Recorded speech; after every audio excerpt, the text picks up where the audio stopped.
Going to be a Red Indian. I'm going to be a Red Indian. What? Gran? War paint? Totem poles?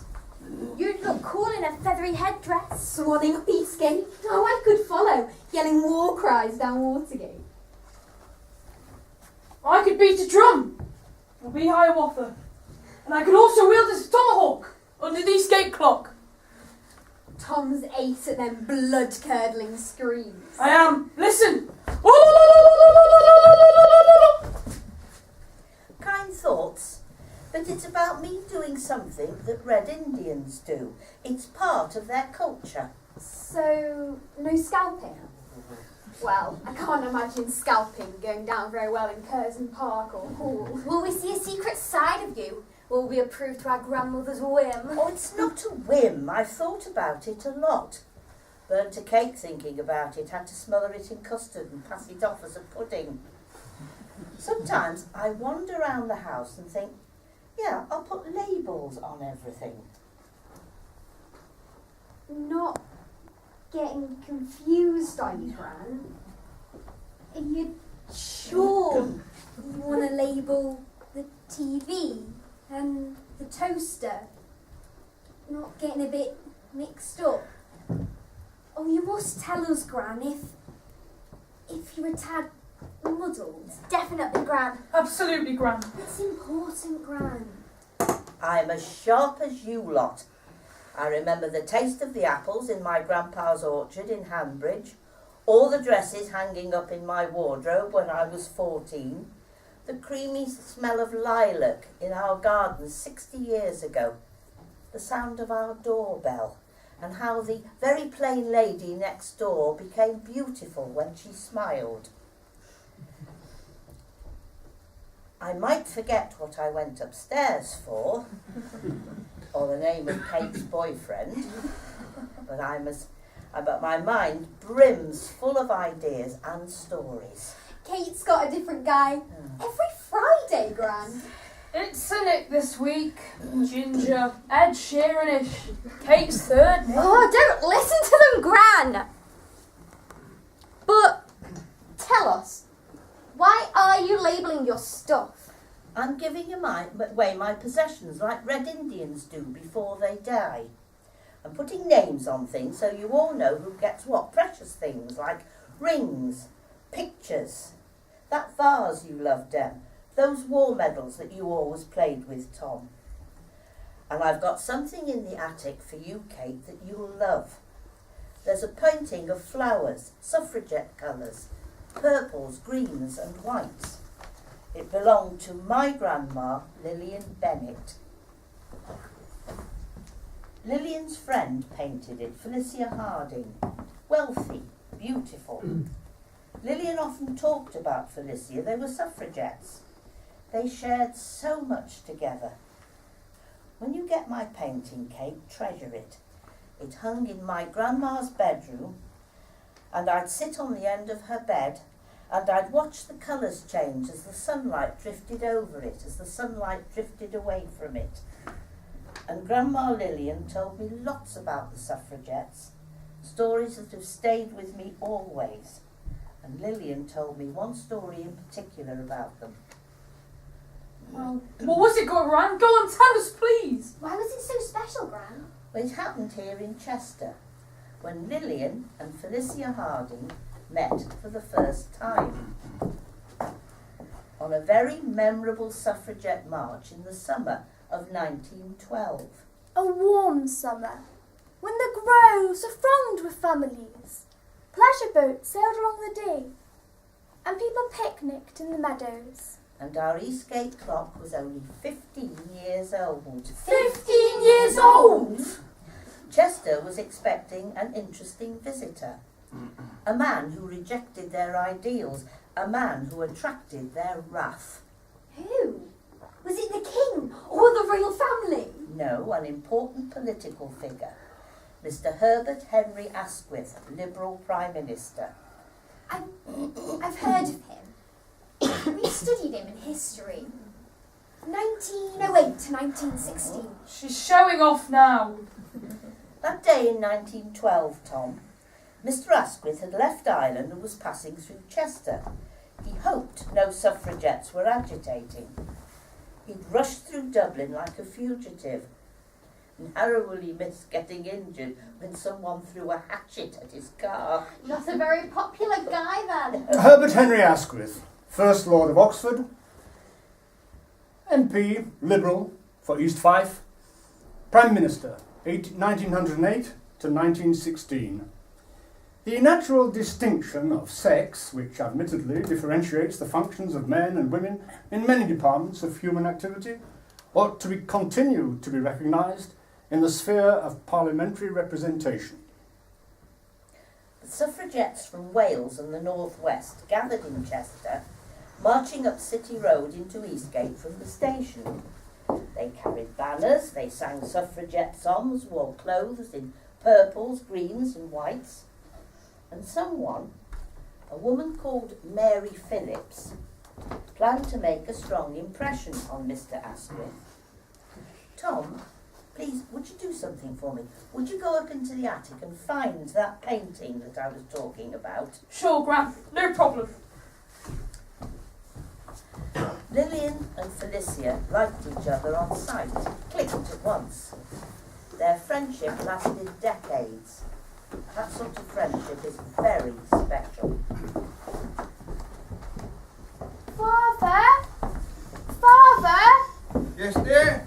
Have you shut the shop? Yes, I'm doing it. Don't forget to turn off the ovens. I won't forget the oven.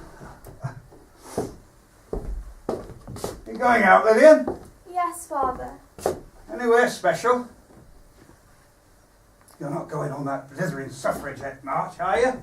Yes, I am, Father. Oh, suffragettes. Ha! I would never have believed that my own daughter, Lillian, would get involved in all this nonsense. I had hoped you'd come to your blithering senses. It's not nonsense, Father. It's important for women to show our aspirations. Oh, you know what I think of suffragettes, don't you, Lillian?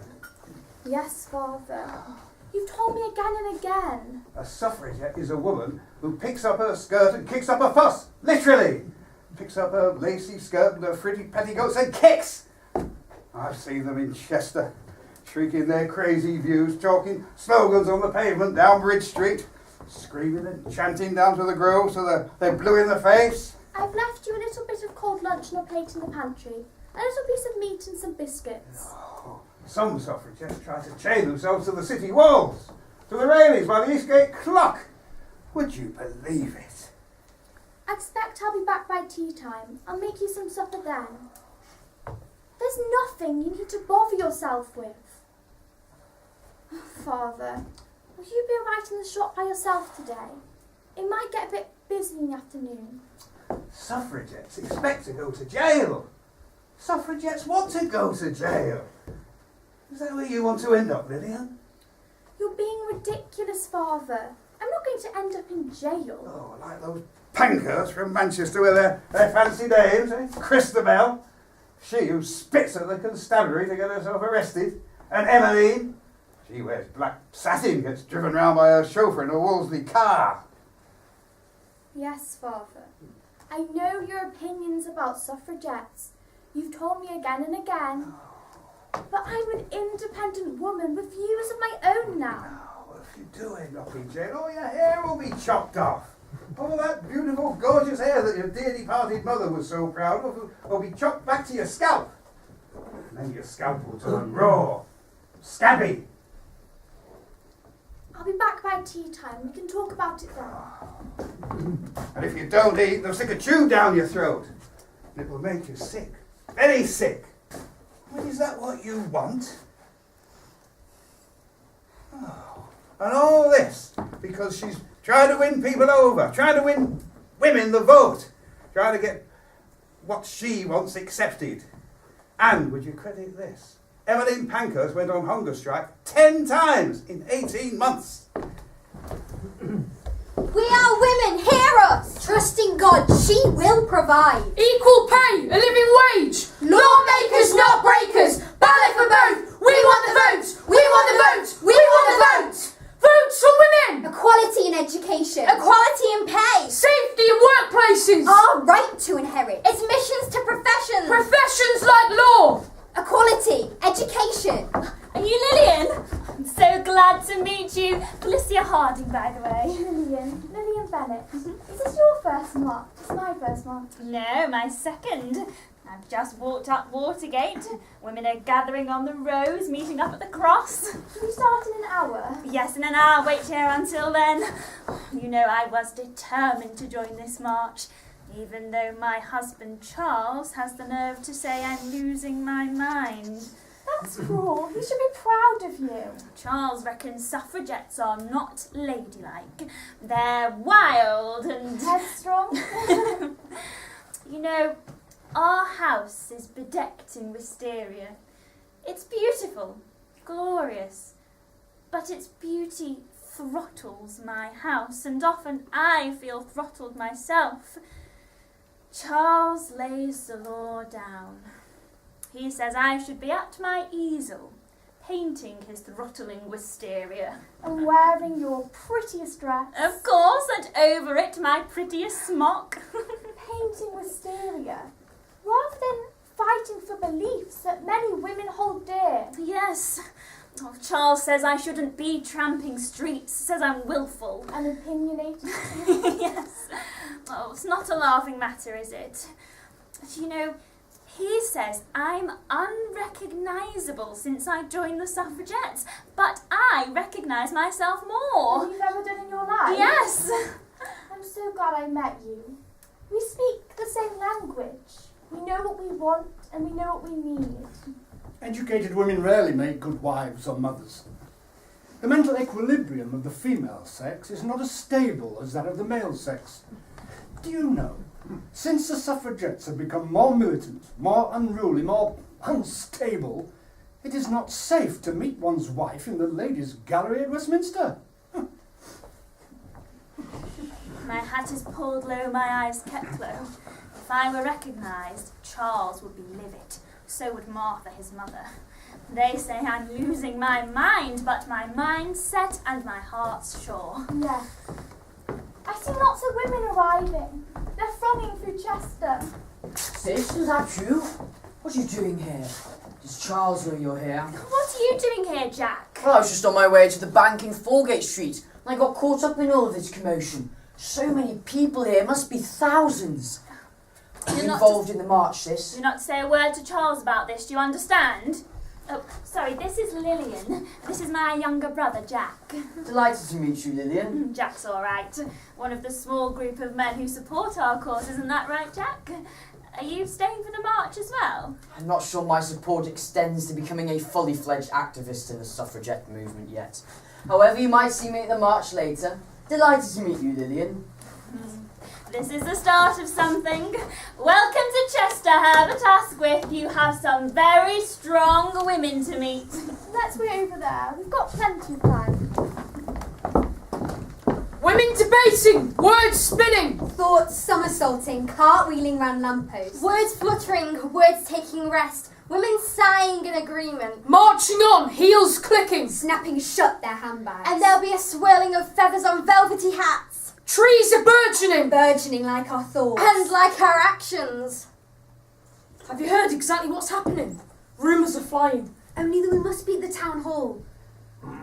When the PM arrives, something is planned, no idea what. Well, I've heard that Mary Phillips is joining us. Mary Phillips, wherever she goes, means business. Mary Phillips?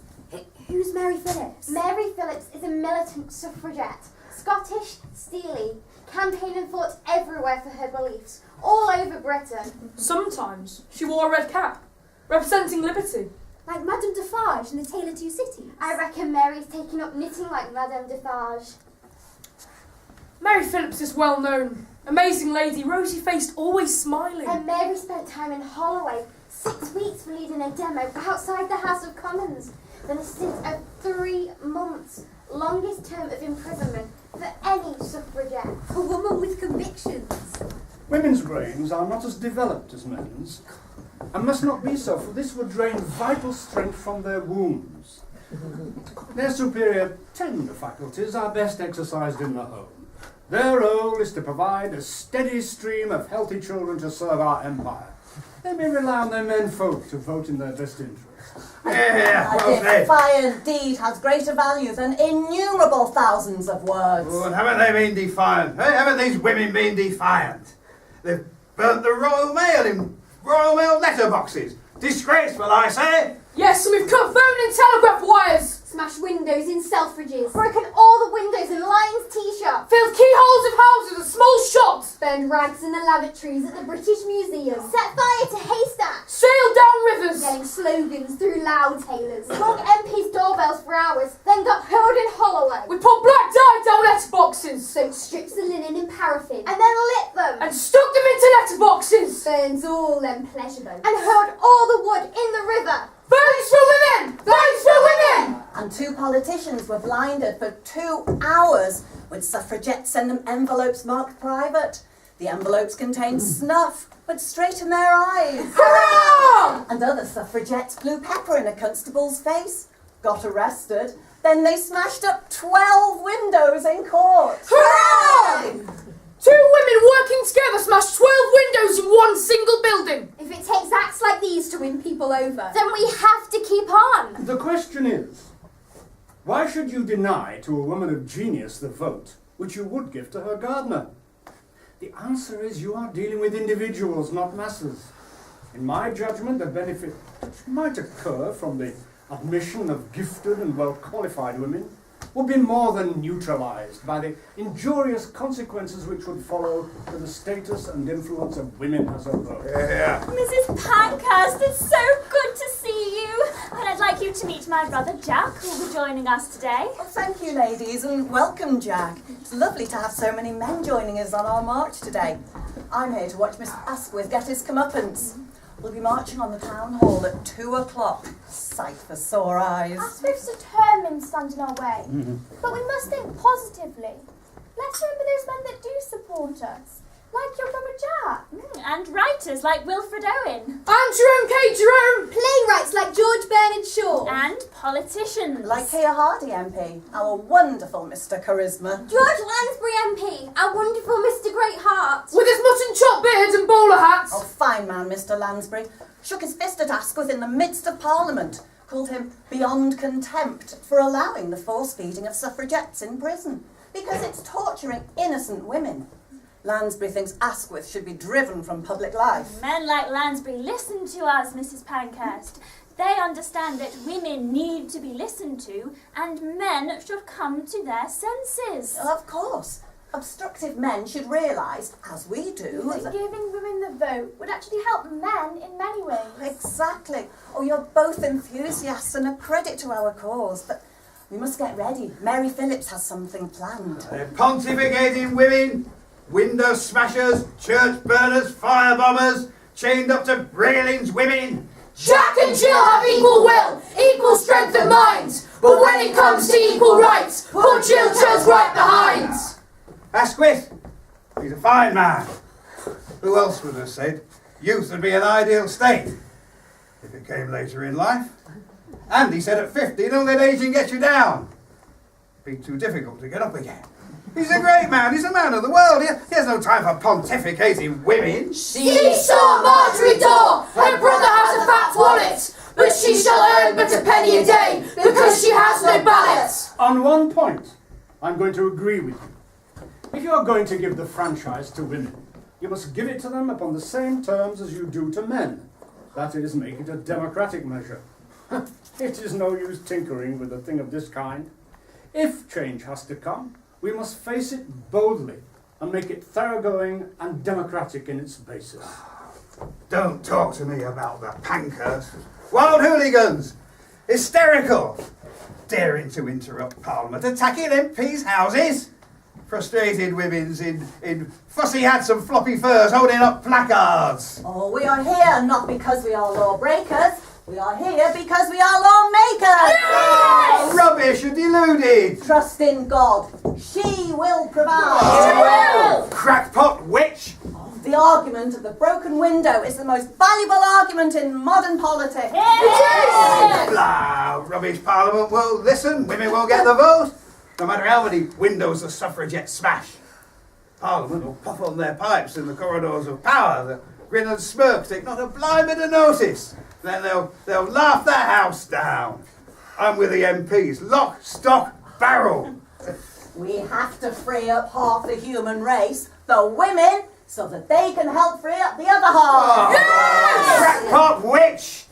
Oh, why don't you go back to your babies? Tend your menfolk. Forget votes for women. Convicts can vote. Lunatics, slave traders vote. Drunkards too. But women are denied. We'll fight for all women. And Mary Phillips does not mince her words in her advocacy for militancy. So ladies, today we go forward. We will survive. Remember, deeds, not words. Deeds not words! Deeds not words! I am sometimes tempted to think, when I listen to the arguments for women's suffrage, that there is nothing to be said for it.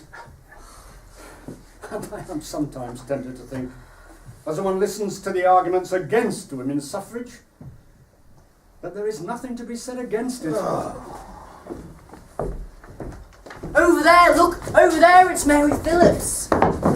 It's the cavalcade! It's the Prime Minister's car. He's coming from the railway station. She's thrown something! I think it's a bag of flour! Did she get it? I don't know, I couldn't see because of all these crowds! They've arrested Mary Phillips. I saw her being taken away by 2 policemen. But did she get him with the flour? Look, there she is. They're taking her into the town hall now. Let's go and have a look. They're coming this way.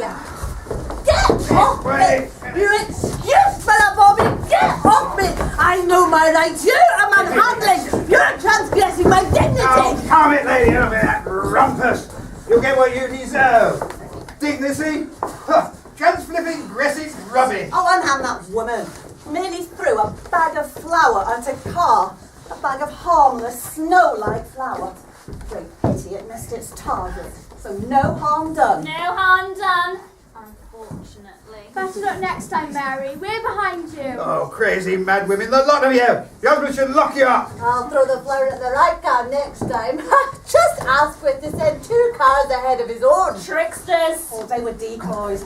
Oh, but you splattered them all right. The street looked like a snowstorm. Oh, and calm you it. certainly gave Asquith a fright. Calm it, ladies. This woman's committed a crime. She'll have to pay the price. Could be a week in clink. I'll have to check this with a big cheese. Nice hat, lady. Shame about the brain under it. Snowing on your shoulders, has it, eh? Quite a storm, I see. I bet old Asquith's tickled pink. Make a smart getaway, I believe. You stay there, Phillips. I've got your paperwork to sort out. Don't expect it easy, lady. You not be put in your places. You should be at home looking after your family. Of course, but women are capable of many things. Looking after our families is merely one of them. Go and put your kettle on, pretty Polly. I'll go check the cells. I'll get out the satin eye to Don't forget to close the curtains. Velvet ladies, of course. Right. Now I think the magistrate's going to take a dim view of you throwing flour at Prime Minister. He's an old friend of his. So I think it'll be the clink for you, lady. Oh, 7 days in clink. Give you a chance to think. Or you could pay a fine. 5 shillings, if you're so inclined. I'm not paying any fine, not one single penny! Oh, Mary, I must leave you now. I need to go and check on the others. Oh, but I'll be back. Be calm. We are making ourselves felt. We'll wait for you, Mary. You do marvellous things for suffragettes. Oh, I wanted to coat Asquith completely with that flower. This man who dares say that women's brains are not so developed as men. Because vital strengths will be drained from our wombs. Can you believe that man? We tried to get him near the town hall. We yelled, we hollered, We chanted, we sang, we swung our umbrellas. adjusted our hats and lifted up our skirts and chased after him. We chased after those cars, and our cries rang down Watergate, into Northgate and St. Webber. Under the Eastgate clock and down by the river. In the alleyways and on the roads. And in the cathedral cloisters. And we chased Asquith's car, the cavalcade. You, Mary, held bags of flour, and we held our words. And Asquith waved from his car and he grinned from his car. And we yelled till he'd gone. I don't regret what I did. I just wish I'd actually succeeded flower bombing Asquith. Cars came fast. It was hard to see. I took a chance and threw the flower as hard as I could. Wrong card, yes, but I made a point and I'm glad I did. Do you know, my father's a doctor. He's always encouraged me to speak my mind and to hold on to my beliefs. It was he who encouraged me to become a suffragette. He's a man of the world who cares for the world. He campaigns for the world, a world for both men and women. He sounds like a wonderful man. We could do with more like him. Do you know, the first time I went on a demonstration at the House of Commons, I got arrested, thrown into Holloway. When I came out, weeks later, I could hardly stand. I was so frail, so starved. But I was greeted by suffragettes led by Flora Drummond. Flora's a very active suffragette. And all of them were dressed in Scottish regalia, some playing bagpipes. And Flora, who we nicknamed the General, oh, she was mounted on a huge horse, unforgettable. But I'm telling you this because my parents arrived in a carriage pulled by suffragettes who'd been in Holloway themselves. All came to take me in triumph to the Queen's Hall. That must have been a sight. Supportive parents are precious. As are supportive people. Oh yes, when I was released from prison, Mrs. Pankhurst wrote to me. She said, "My dear girl, take care of yourself and do everything you can to recover your health and strength." I felt supported and cared for. I won't forget those ones. That's enough gossiping, ladies. Phillips, you're making a decision in there. Big cheese is baiting. And you've had a visitor, Phillips. Could be in your interest. Possibly your best interest. Yeah, especially if you lot wait here like peace-loving women. Not like harpies. We don't all think the same, you know. Some of us are starting to think you talk a bit of sense. Some of us are secretly admiring you. Well, keep that under your hat. I'll say no more. We shall see. I'm a political prisoner, not a common criminal. Mary, if you speak like that, they'll send you back to prison. Was prison as horrific as they say? Mrs. Pankhurst stuck it out bravely, but it damaged her health badly. Force feeding was as bad as they say. I have nightmares still. I wake up retching, I sob in my sleep. Often I can't eat, I spend days sipping liquids. I'm left with permanent reminders, permanent problems. Bodily, mentally. Was it every day? Every day they came, the doctor, the wardresses, had lie in my front, so they had to turn me over, and I fought them, kicked them, and then I'd see the doctor preparing the tube. Do you know how long it was? It was 4 foot long, and this thing was to be forced into my mouth. I'd shake, fight to get up. Warders held me down. My prison dress flopped open, my breasts, everything revealed. But keeping my pride was irrelevant. I fought every day, but the doctor always forced the gag into my mouth. Sometimes I thought my jaw would break. Thought my throat would bleed with the pain. And then the tube reached my stomach, and the doctor poured in the liquid. I'd gag. Sometimes I'd convulse. Don't say any more, Mary, please. This must be hurting you so much. Bringing all this back, we really shouldn't have asked. I was determined, Lillian. We want everyone to hear us, to see the depths they would go to. Mrs. Mary Phillips, you have been spared a prison sentence. This time, Mrs. Phillips is fortunate. An anonymous Chester well-wisher has stepped forward. Mrs. Phillips will have her fine paid. Releases on the cards, Mrs. Phillips. Sit and ponder your good fortune. No! I should accept my own fate. Tell this donor I'm grateful for his, or indeed her generosity, but I need to serve my own time. I accept my sentence of 7 days. I decline this offer to pay my fine. You're being offered freedom. Yes, but at the expense of my beliefs. There are no charges to answer, lady. You're free to go. You two ladies, be on your way. See, I have no choice. Lillian, Felicia, I'll see you again. Thank you for your unfailing support.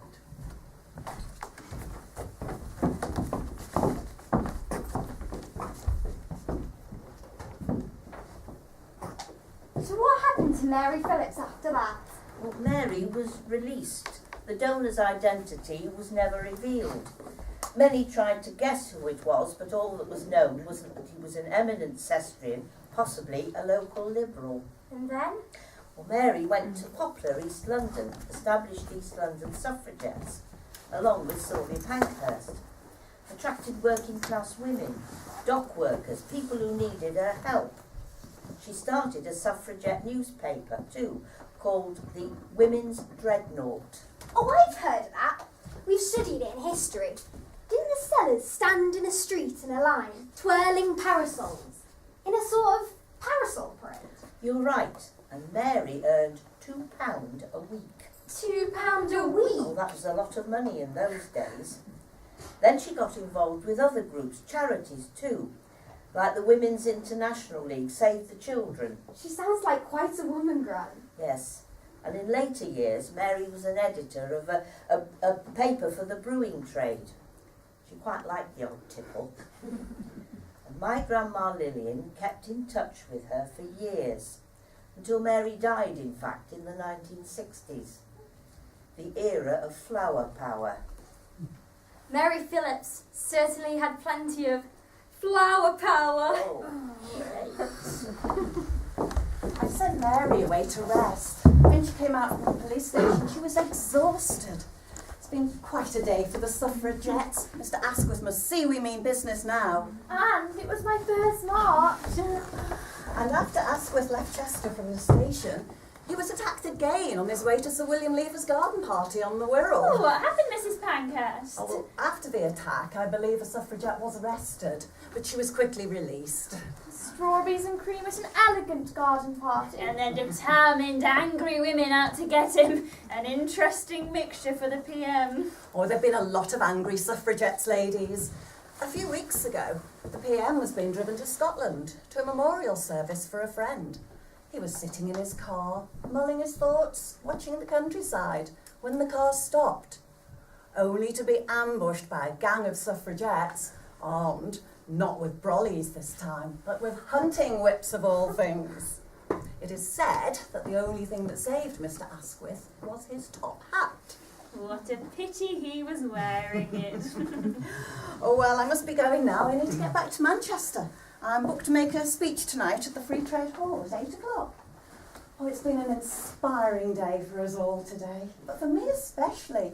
It's meeting women like you up and down the country that keeps me going.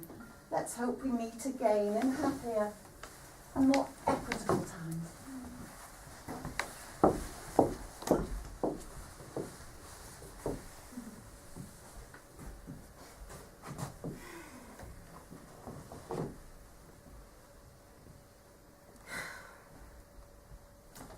I should be home by now, polishing glasses for dinner, in the kitchen with cook, checking the meat, sitting at my dressing table with my perfume, ivory hairbrush, crimping my hair, slipping into my slinky green silk, the dress Charles likes to stroke.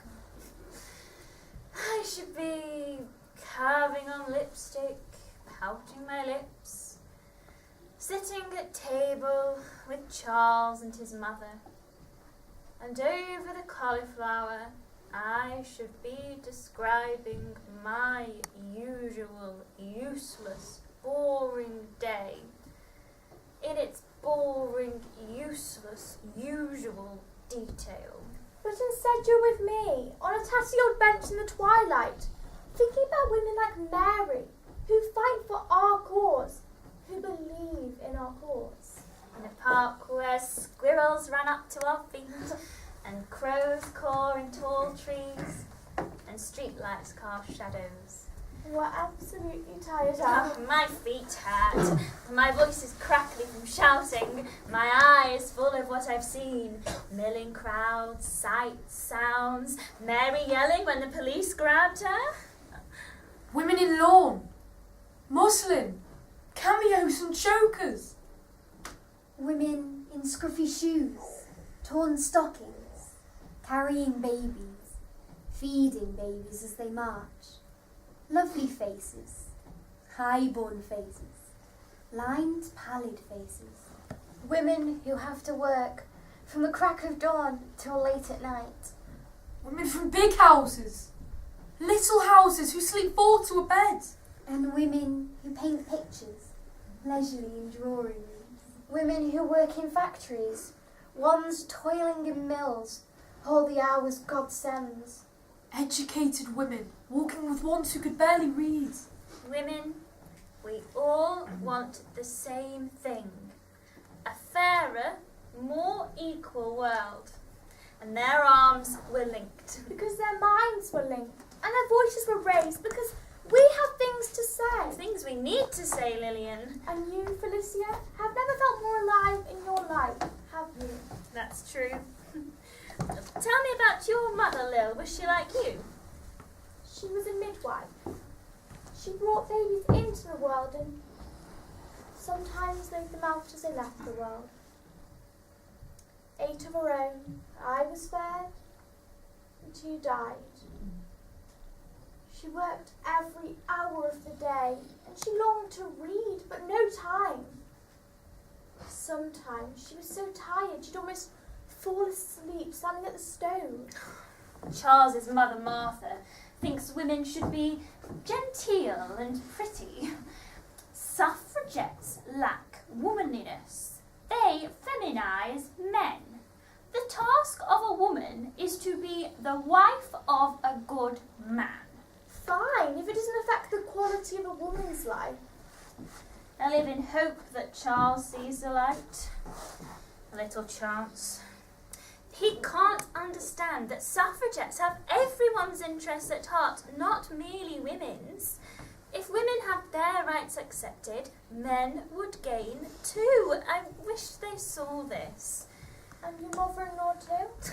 Martha has no idea how hard some women work, need to work. For money, of course, but some for the sake of their minds, career, vocation.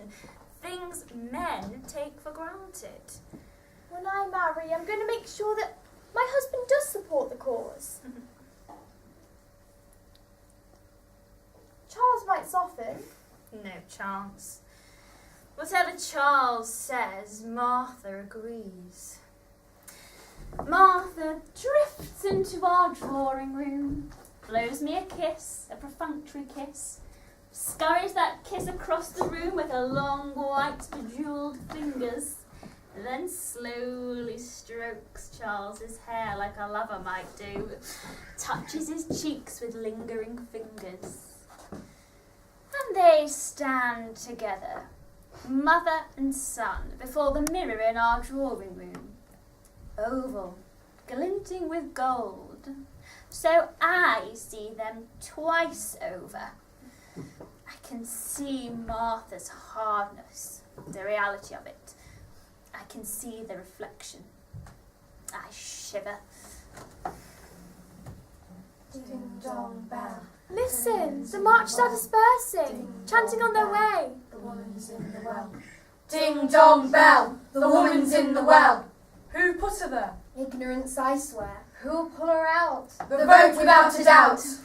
Come to my house now. You can meet Charles and his dragon. Should be interesting. You're daring. Becoming my own woman, you mean?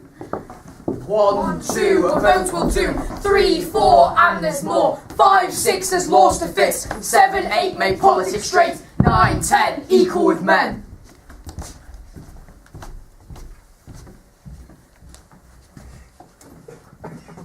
Gran? Gran, I found it! Gran, I found your painting, Gran! Oh, Gran!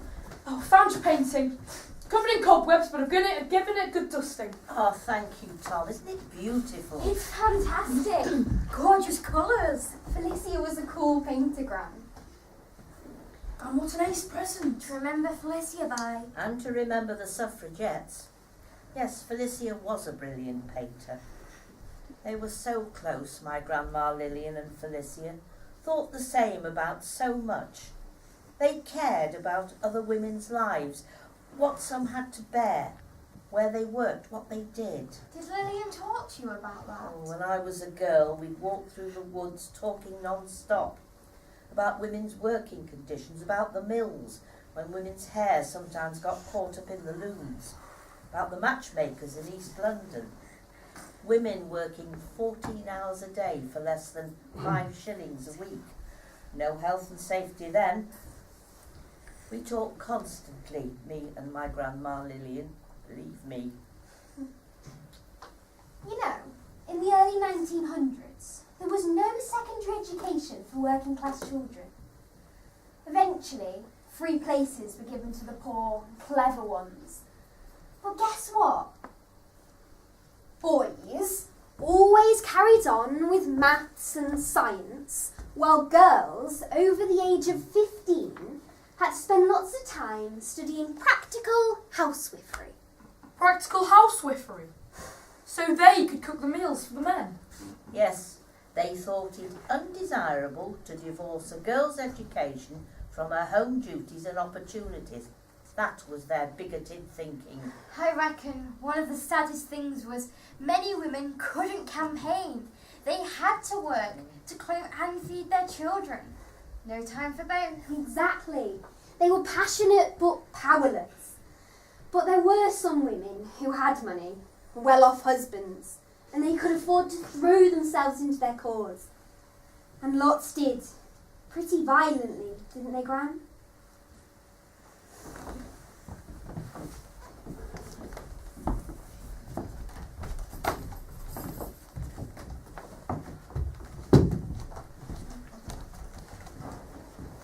Welcome, friend. Let me take your hat. Sit here, Lil, by the fire. I'll go find out how Cook's getting on with preparations for dinner. This room is beautiful.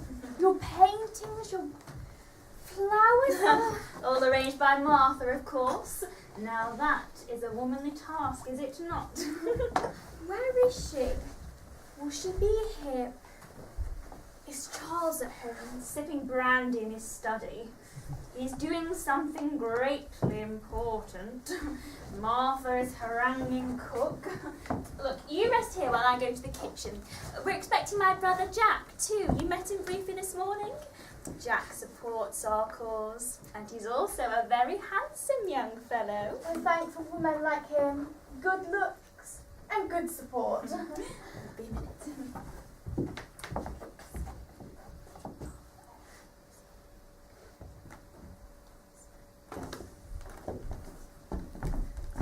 Good God, what have we here? Is it a suffragette disguised as a drowned rat? What? Definitely a suffragette. Glad to meet you. I've already heard lots about you. And I'm sure I shall of you, Lillian. Ah, pretty, aren't you? Wasn't expecting that. They all look so prim, spinsterish. And you're all getting violent now. Diabolical stories in my club. One lot went sailing up the Thames, yelling through loudhailers, yelling things like equal pay, equal education, equal opportunities. You'll never get them, you know. Better accept it and get on with your tapestry.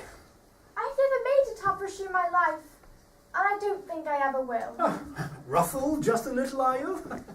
Not at all. I'm getting used to those comments. They make me keener.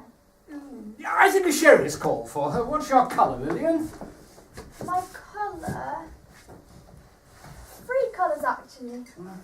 Purple, white and blue. Purple, Charles, for dignity. White, for purity. Green, of course, for hope. If you look at that painting I started, Charles, you'll see. Oh, Lillian, there are purple foxgloves and white lilies. I must have known I was about to meet a lily. Dark green foliage, too. I'll show you the painting after dinner. Well, I have work to do. I'm writing to Mr. Asquith on another matter. Thank God for men like Herbert Asquith. It's got you lot taped, head screwed on. And late dinner, is it tonight after your gallivanting, Felicia? An hour, Charles. Jack's joining us for dinner. Ah, the eloquent brother. Plenty of support there, Lillian. I foresee interesting conversations. Better warn Mother. It's so peaceful in here. Your paintings and books. Ah, good evening, sis. I see you have your fellow fighter here. Yes, Jack, you remember Lillian, a new fighter and a new friend. Oh, Lillian, meet my brother Jack again. And thank you for your support this afternoon. Oh, Felicia, my darling, apologies. Mother is dining alone in her room. She has a headache. The noise of suffragettes in the streets reached even here. Says she can't think straight, needs to rest. Give her my condolences, Charles. Of course, Jack. Well, drinks all round, everyone. This is quite a party. Yes, dinner won't be long. So, tell me, Lillian, what made you care about the suffragettes? Well, it sounds strange put like this. But I actually noticed the colours of my mother's life. Mainly greys and dreary browns. I watched her as she worked. And I looked at other women too. My eyes were suddenly opened. What a wonderful way you express your feelings, Lillian. And you really think the vote will help you? We do, Charles, yes. We have to keep faith. We're suffragettes because we care about the now, the here and now, and we care about the future. For the sake of our children, our grandchildren, and your children, your grandchildren. Listen, Charles. Women not needing the vote, maybe centuries ago that was the case. But we're in the 20th century. Times have changed. For the worse, blast it. Think sanely, Jack, and imagine a family without a woman to take care of it. Home is the haven for women and their safety net. Suffragettes want to widen a woman's horizons. And we're not really asking for any privilege bigger than a man has. Well said, sister. Think on this, Charles. We men sometimes ask a woman for advice. Be honest, you do. And yes, sometimes we see women have the better judgment. Their advice is sound, wise. Women have the better What are you talking about, Jack? Is smashing a window or kicking a policeman good judgment? It's uncivilized. Their use of violence just shows they're totally unfit for political power. Yes. Think about it. Their violence has a purpose. Maybe that's the only way they'll get change. Make us men take them seriously. Charles, think on this. We, as mere women, nurture you menfolk from cradle to grave. Yet we're also interested in our world, our politics, our future. We are entitled to the vote. What is seen as strong in a man is often called aggression in a woman. But you will learn, Felicia, and so will all these women yelling for their ridiculous vote. It's just not cricket.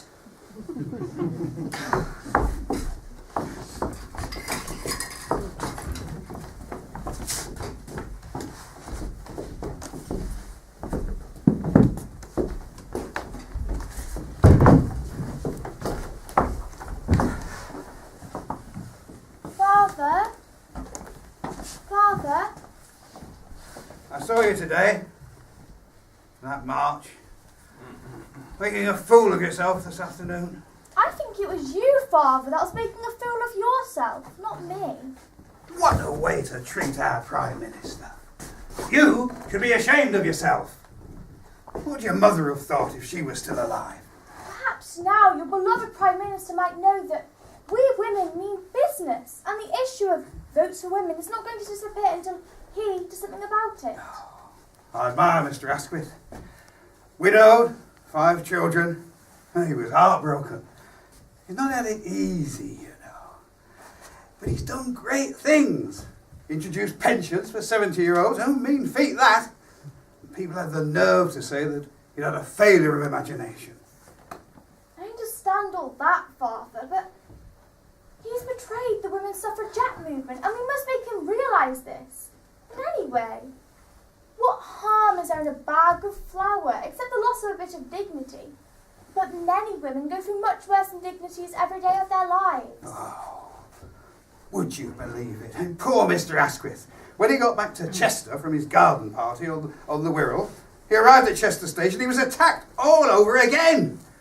2 suffragettes broke past his bodyguards, shouting, gesticulating, venting their fury. Somebody said they looked like 2 crazy mad dancers from a musical chorus line.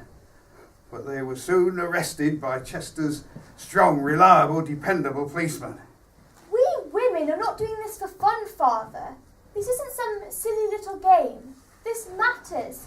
We are doing this because we care about the now, the here and now, and we care about the future. For the sake of our children, our grandchildren. We're not going to stop until we've achieved our aims. Oh, there isn't any hope, Lillian. It's never going to happen. My friend regularly gets locked in a pantry to stop her from going to suffragette meetings.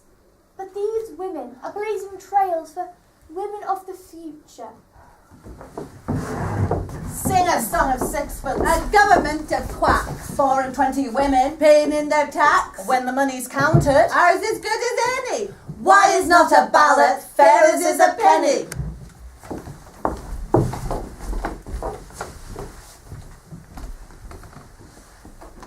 So, Grandma, how does it feel now in 2017 talking about the suffragettes?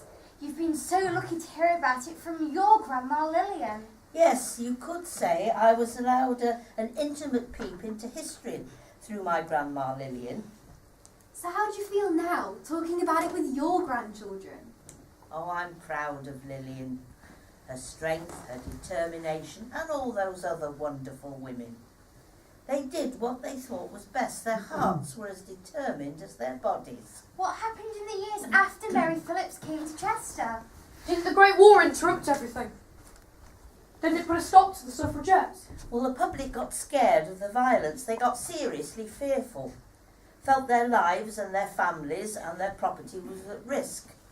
Lots gradually lost sympathy for the suffragettes. So that affected the suffragettes? It certainly did. The Pankhursts abolished violent activity. Then, as you say, Tom, the war arrived and the suffragettes split. In what way? What happened to the Pankhursts? And your Grandma Lillian? Well, Sylvia joined the peace movement. Her mother and Christabel trained women for various jobs needed in the war, like nurses for the Western Front. And Lillian? Or Lillian trained as a teacher and taught in one of the poorer parts of Liverpool. Then she got married, and in those days married women had to give up teaching, which she thought was ridiculous. But happily she went on to have my mother, who went on to have me, and I went on to have your mother. So, was that the demise of the suffragettes, Gran? Well, it was really. But you might say that good came out of it. With all their involvement during the war, helping out with the training, doing so-called masculine tasks themselves, this meant that gradually people realised that women deserved, in fact needed, the vote. And to some extent, they got it, didn't they? Oh, not the whole caboodle, Kate, at that stage.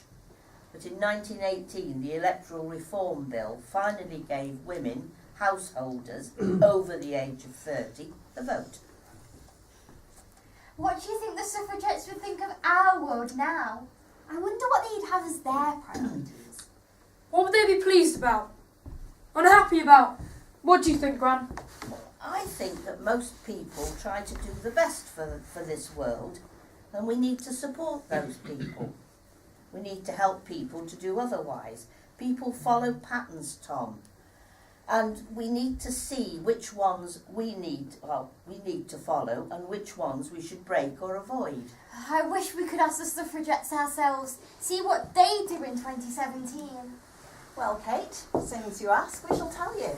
Mary, as a suffragette, what could you say? What would you want? Equality in workplaces, equality in pay. Lillian?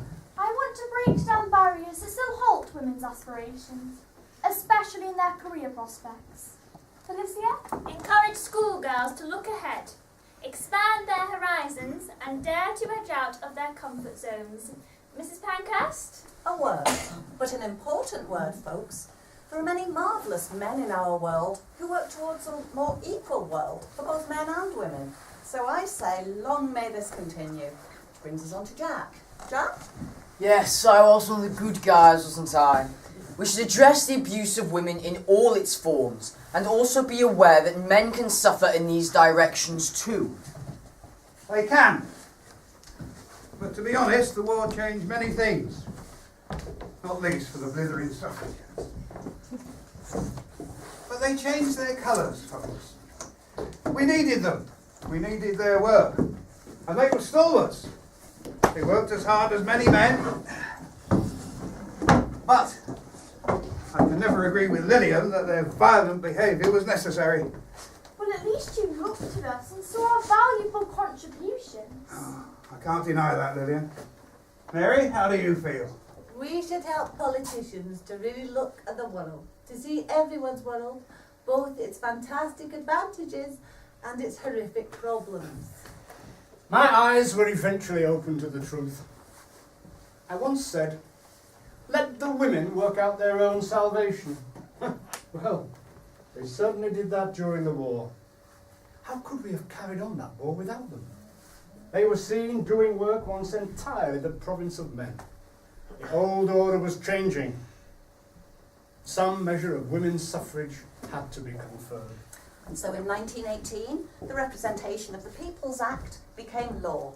Women over 30 who were either a member or married to a member of the local government register, or a property owner, or a graduate in a university constituency were given the vote. But we must remember that this was only a start. The majority of women were still excluded from voting. As Isabella Forrest, a fellow Scottish suffragette, said in her poem at the time, should women get the envied vote, I stoutly answer no, unless the privilege extend to lofty and to low.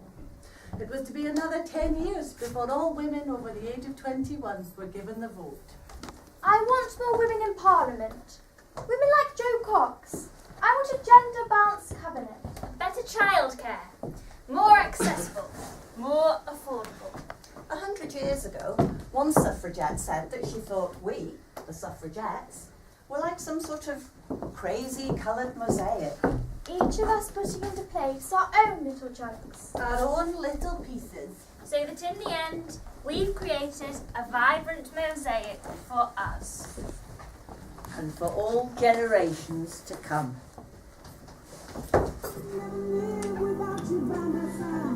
But then I spent so many nights thinking how you